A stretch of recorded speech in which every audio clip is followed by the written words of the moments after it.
Welcome to the Deep Dive. This is where we grab your sources, pull them apart, and really dig out the most compelling, sometimes surprising, bits of knowledge. Our mission: give you that shortcut to feeling genuinely informed fast.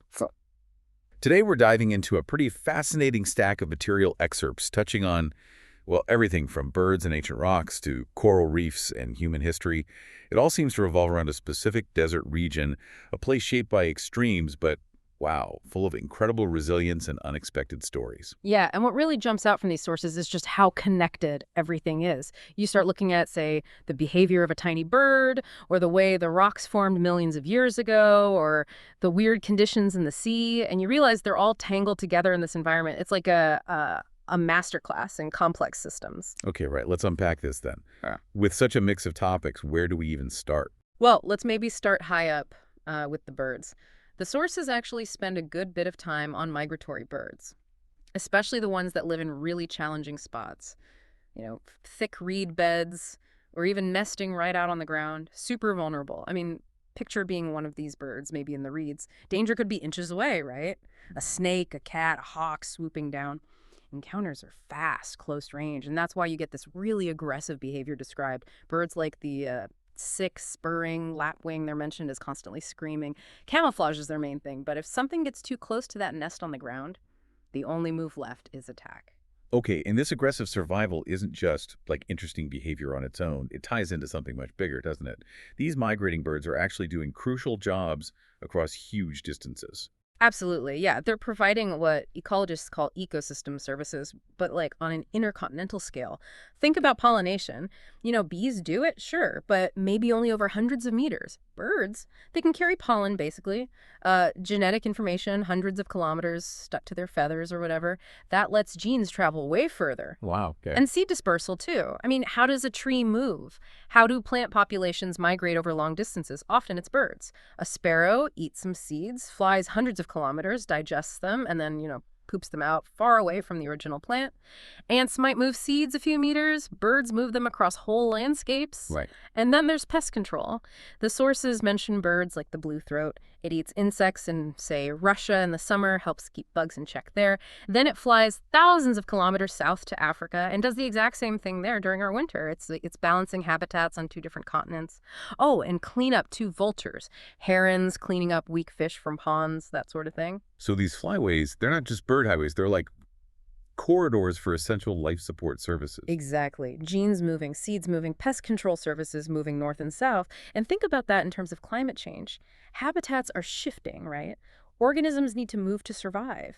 How does a tree that likes today's climate in Poland maybe survive in Finland 100 years from now? It needs those birds carrying its seeds north in the fall. Without that bird migration, life's ability to move and adapt is seriously hampered. Ecosystems just can't keep up with the changes. So protecting these flyways, it's not just about the birds themselves, it's about the resilience of, well, the whole planet's ecosystem. That really puts it in perspective. Okay, so bringing that back to this specific challenging region we're focused on, what does this mean for trying to protect nature there?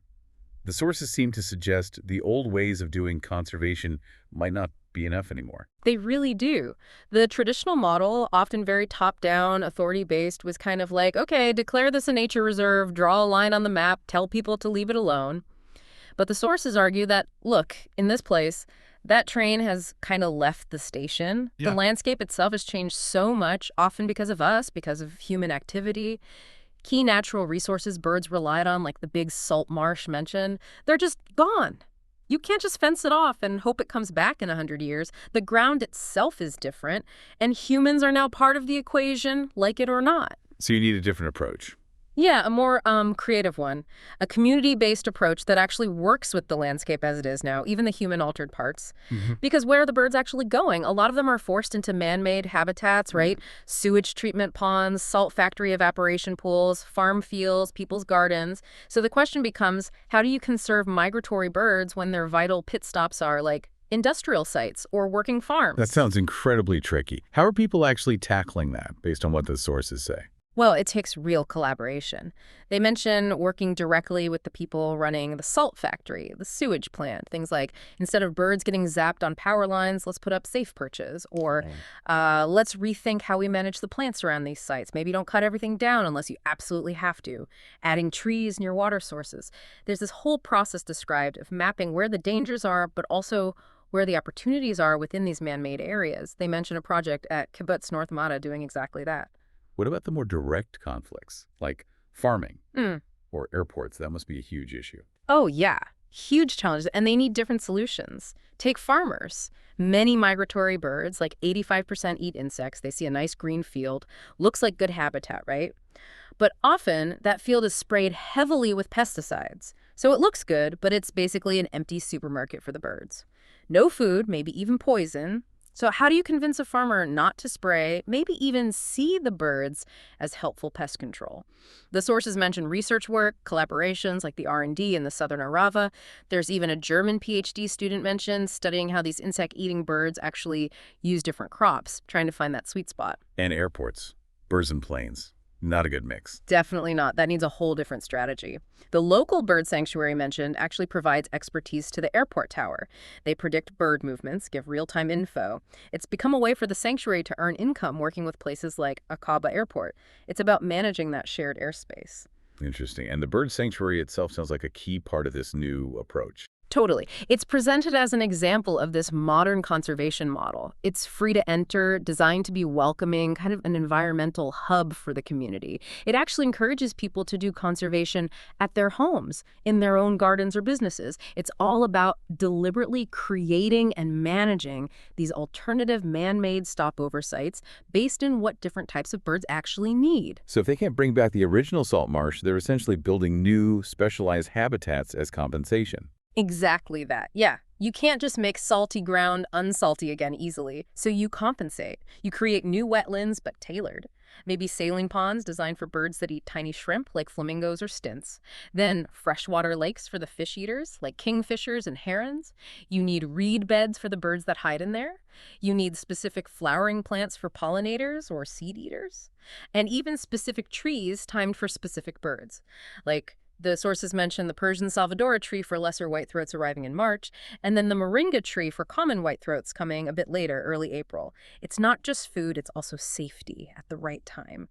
Super specific. Wow, it's really intricate, creative conservation. Okay, let's shift gears completely now. From the skies and the desert floor, let's dive underwater. The sources talk about a really remarkable coral reef here. What makes it so special? How does it even exist this far north, seemingly against the odds? Yeah, it really does feel like it shouldn't be there, so far from the equator, but it is, and it's incredibly diverse. Plus, it has relatively warm and crucially very stable temperatures, usually between, say, 20 and 27 degrees Celsius near the surface, and apparently it never drops below 16, even at the top. Pretty unusual. Okay, so why? What's the secret? Well, the sources point to three main reasons. First, you have to think about the straits, the narrow waterways connecting the oceans. The Indian Ocean is super deep, like 4 kilometers. The Red Sea is also deep, maybe 2 kilometers. But the connection between them, the Straits of Bab el-Mandeb, is only about 140 meters deep. Then further north, the Gulf itself is really deep, almost 2 kilometers, but the Straits of Tiran connecting it to the Red Sea, only about 230 meters deep. Okay, so bottlenecks. Exactly. These shallow bottlenecks act like filters. They stop the really deep, cold ocean water from getting in. Only the warmer, lighter surface water from the Indian Ocean can flow into the Red Sea, and then only the warmer Red Sea surface water flows into the Gulf. And the result is amazing. Below the photic zone, the sunlit part, maybe 100 meters down, the water temperature is a constant 21 degrees Celsius, year-round, all the way to the bottom. Globally, that's nuts. Most deep-sea water is near freezing. Here, it's 21 degrees. Wow. Now, there is this weird thing in winter, the sources mention, where this slightly warmer, deep water rises, mixes things up, brings nutrients, and you get temporary algae blooms. The sea apparently turns green around Pesa time, but overall, the Gulf is what scientists call oligotrophic, naturally very poor in nutrients. That's key. Okay, so stable warm water from the filter effect. What's reason 2? Reason 2 is the geology, again, the Syrian-African Rift. It creates this incredibly steep underwater landscape. The sources say the rift's zigzag shape makes this the steepest body of water on Earth. And why does that matter for coral? Because steepness means super clear water. Any sediment that washes in from land just plummets straight down into the deep trench formed by the rift. It doesn't hang around in the water column or get easily stirred up by currents. Compare that to somewhere like the Mediterranean, where even small waves can make the water cloudy near the shore. Here, it stays remarkably transparent. Got it. And the third reason? The third is simply the neighborhood. It's next to a really dry desert. This means flash floods are rare, and when they do happen, not much water actually reaches the sea. What does arrive is mostly sand, not loads of nutrient-rich soil and organic matter that would cloud the water and feed algae. Right, so putting it all together, why is that super clear, nutrient-poor water so critical for the coral reef? It's absolutely vital. Hard corals, the reef-building kind, have this amazing partnership, a symbiosis, with tiny algae called zooxanthellae living right inside their tissues. These algae are like tiny solar panels. They need sunlight to photosynthesize and produce sugars, and those sugars provide the coral animal with most of its food. So really clear water means sunlight can penetrate deep down, letting these vital symbiotic algae thrive. The other kind of algae, the bad kind from the coral's perspective, tends to thrive in murky, nutrient-rich water. That stuff can actually smother the coral or block the light needed by the good algae inside. So this clear, nutrient-poor water is like the perfect setup for the corals and their internal partners. It sounds like this perfectly balanced, almost magical system. But despite all that, the sources paint a pretty worrying picture about its current state, right? Yeah, they really do. Despite these amazing natural advantages, the reef is facing huge pressure from us, from human impact. The numbers mentioned are pretty stark. In Israel, there's only about 4.5 square kilometers of reef left, but it gets something like 1.7 million visitors a year. Wow, that's a lot for such a small area. It's way, way beyond what a fragile system like that can really handle sustainably. The sources refer to studies going way back to the 60s and 70s. Back then, surveys showed maybe 70% live coral cover, 30% dead. But recent studies, they're finding the opposite, maybe only 30% live coral and 70% dead or dying. Bleaching is a huge factor linked to rising water temperatures, but also pollution. Even things we don't think about, like the chemicals in sunscreen washing off swimmers. Oof. It's a sobering reality check after hearing how unique it is. Okay, let's pull back from the sea again, back to the ancient land. The sources also take us deep, deep into the geology, the very bones of this place, and how this dramatic landscape actually formed over immense timescales. Right, back into deep time. And the Syrian-African Rift is definitely the main character here. The sources make it clear it's still active, still moving. They mention feeling the earth move sometimes. And you can see the evidence on the ground. Rivers are constantly pouring sediment into the Rift Valley, trying to fill it up. But the valley floor is actually sinking, collapsing faster than the rivers can fill it. So it's a constant battle between filling and sinking. Yeah, and sinking is winning. The sources mention these two kind of simple rules of geology in this context. Whatever goes up erodes down. Whatever sinks gets filled up. And visually, what you see in the cliffs and mountains is like a geological layer cake. 3 main layers. At the very bottom, you've got this really old stuff, igneous rock from the Cambrian era, maybe 600 million years old. Dark, magmatic rock pushed up from deep inside the earth. It's not layered like sedimentary rock. And you see these vertical cracks filled with different rock called dikes. Then, sitting on top of that, after a long period of erosion flattened everything out into something called a peneplain, you get continental sedimentary rock laid down, mostly sandstone, maybe 550 to 520 million years ago. And then the top layer, much younger, around 100 million years old, is marine sedimentary rock. This was deposited when the whole area sank beneath a shallow sea. Okay, so 3 layers spanning hundreds of millions of years. How do they end up arranged the way we see them now with the rift? Well, the sources explain that before the main rift really got going, around 25 million years ago, there were these parallel faults, big cracks running alongside where the main rift would form. These earlier faults caused blocks of land to move. The sedimentary layers, the sandstone and marine stuff, tended to drop down, while the older, harder igneous rock got pushed up. Then, about 5 million years ago, the main Syrian-African Rift really became the dominant feature, ripping through everything and completely changing the landscape, changing where rivers flowed. So if you go to places like the Red Canyon, mentioned in the sources, you're mostly seeing that middle sandstone layer with marine stuff on top. The old igneous rock is buried deep below there. But there's this one amazing spot they mention where you can literally stand with 1 foot on the 600 million year old igneous rock and the other foot on the 100 million year old marine sediment. You cross 500 million years in a single step. That is absolutely mind-bending. And this geology didn't just create dramatic scenery, right? It also deposited some really important ancient resources, especially copper. How did the copper get here, and where exactly is it found? Right, copper was key. The sources say you find it in basically three contexts here. First, tiny, useless traces in the cracks within that ancient magmatic rock at the bottom. Forget that. Second, you find it scattered throughout the Timna Formation, that layer associated with the ancient sea. The idea is that algae in that sea absorbed copper from the water.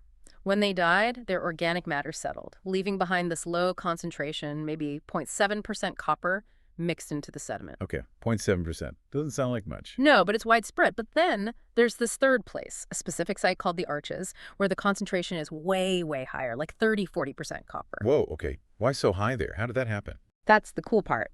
The sources explain it was likely due to hydrothermic vents on the ancient seafloor, maybe 120 million years ago.